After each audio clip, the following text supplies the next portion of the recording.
আসসালামু আলাইকুম ভিউয়ার্স, কেমন আছেন সবাই? আশা করি সবাই ভালো আছেন। আমিও আপনাদের দোয়ায় অনেক ভালো আছি। আজ আপনাদের সাথে আমি শেয়ার করব বান্দরবন এবং রাঙামাটি ট্রিপ নিয়ে। ট্রিপে পার্ট হবে 3টি। সবগুলোই পার্টে আপনারা খুব মনোযোগ সহকারে দেখবেন, তাহলে অনেক গুরুত্বপূর্ণ তথ্য পাবেন।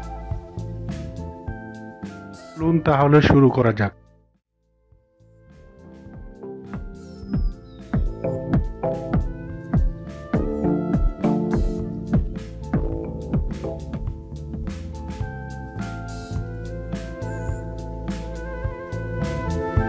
আমরা গিয়েছিলাম ঈদের দ্বিতীয় দিন, তাই আমাদের গাড়ি ঠিক করতে অনেক কষ্ট করতে হয়েছে। গাড়ির ভাড়াও নিয়েছে অনেক বেশি। যাই হোক, কষ্টের বিনিময়ে আমরা একটা গাড়ি ঠিক করতে পেরেছি। আমাদের গাড়ি আসার কথা ছিল রাত 10টায়, এখনো আমাদের গাড়ি আসে নাই। আমরা সবাই গাড়ির জন্য অপেক্ষা করছি।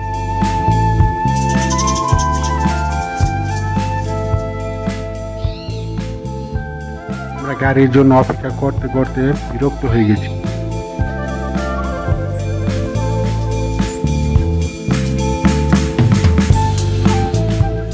যাই হোক, আমাদের গাড়ি আসছে প্রায় 1.5 ঘন্টা লেট করে। এটা হলো আমাদের গাড়ি। ভাড়া পড়েছে 27,500 টাকা। রাত 2 দিনের জন্য সম্পূর্ণ খরচ তাদের। আমরা ছুটে চলেছি ঢাকা চট্টগ্রাম হাইওয়ে রোড ধরে। আমরা রওনা দিয়েছি রাত 11:45।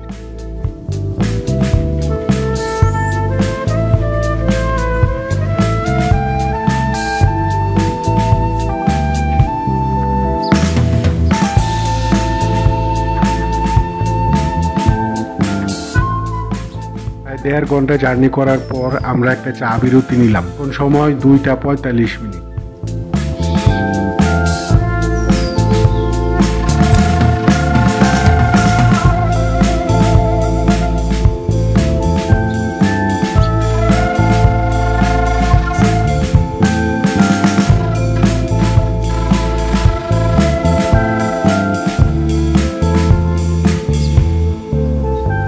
বিরতির পর আমরা আবারও ছুটে চললাম।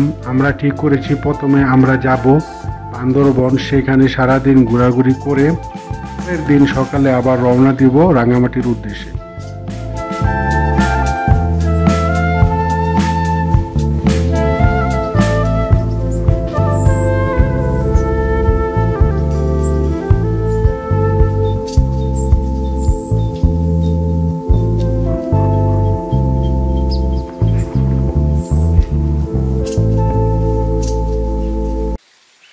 প্রায় 2 ঘন্টা পর আমরা আরেকটি চা বিরতি নিলাম। আসলে এইভাবে গাড়ি ভাড়া করার এটাই একটা সুবিধা, যখন যেখানে মন চায় গাড়ি দাঁড় করিয়ে আপনারা চা বিরতি নিতে পারবেন, বা কোনো জায়গা যদি ভালো লাগে সেখানে থামিয়ে ফটো সেশন করতে পারবেন। মোট কথা, আপনারা মন মতো গাড়ি দাঁড় করাতে পারবেন।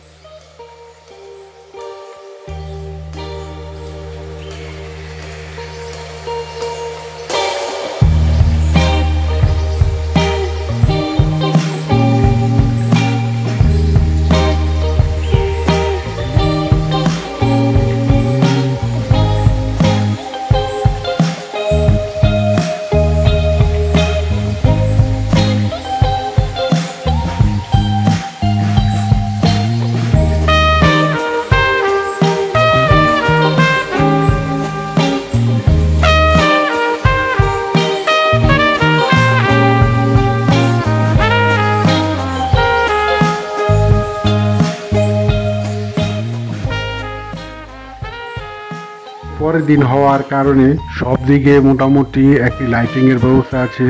সবকিছু দেখতে অনেক চমৎকার লাগে।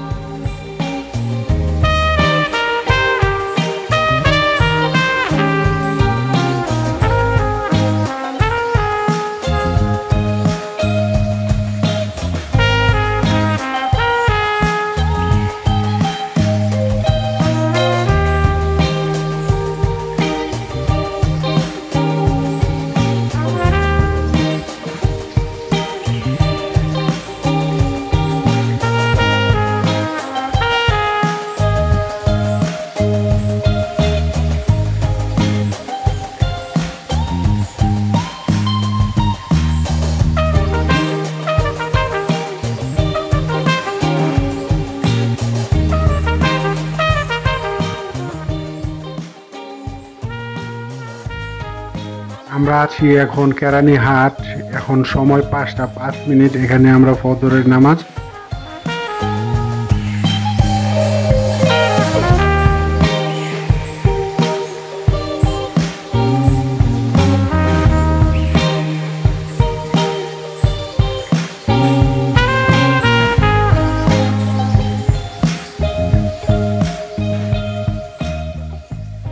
ফজরের নামাজ শেষ করে আবারও ছুটে চললাম। এখান থেকে আমাদের পৌঁছাতে আরো প্রায় আধা ঘন্টার মতো সময় লাগবে।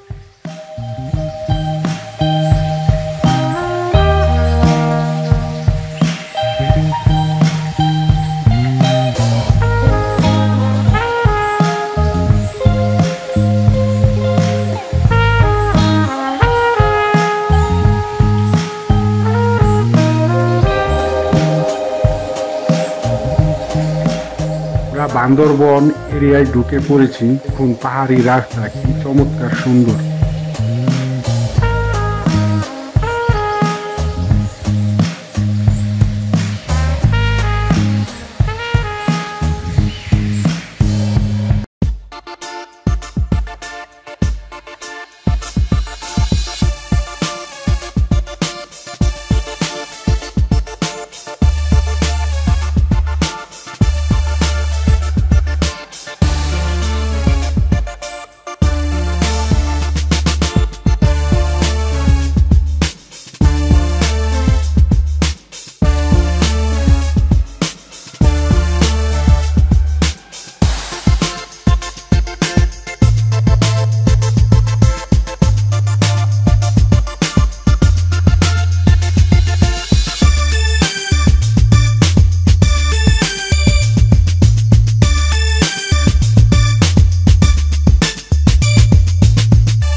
যে গাছগুলো দেখছেন এগুলো হচ্ছে রাবার গাছ। দেখে মনে হচ্ছে গাছগুলো মরে গেছে। আসলে এই সময়টাতে গাছগুলোর পাতা সব ঝরে পড়ে যায়, তাই এরকম দেখাচ্ছে। আর 1-1.5 মাস পরেই সবগুলো পাতা নতুন ভাবে গজাবে এবং সব দিকেই সবুজের সমারোহ দেখা যাবে।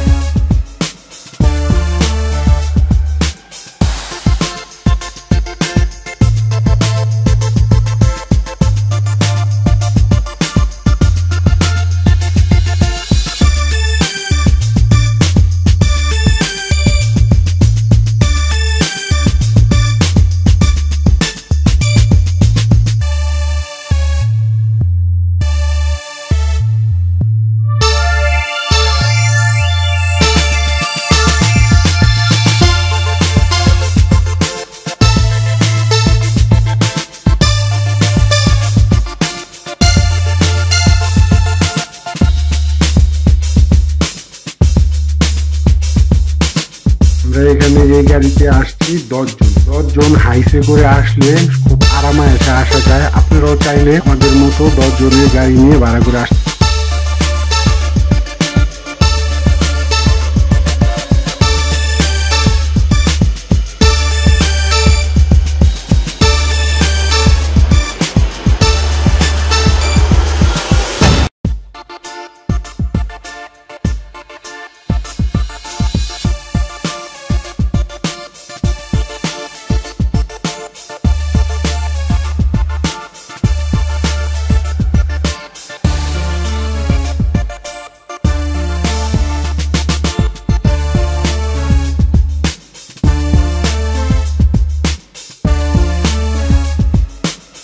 বান্দরবন বাস টার্মিনালে চলে এসেছি। এদিকে মানুষ আর মানুষ, তাও কোনো রুম খালি নাই।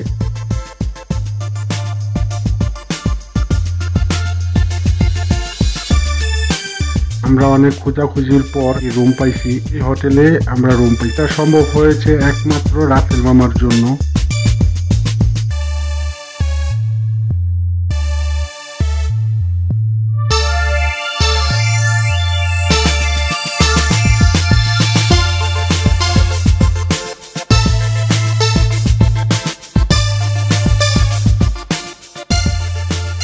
আপনাদেরকে আমার রুম দেখাই। কম টাকার মধ্যে রুমটা ভালোই, 3টি বড় বড় বেড, আমরা 10 জন অনায়াসে যেতে পারবো।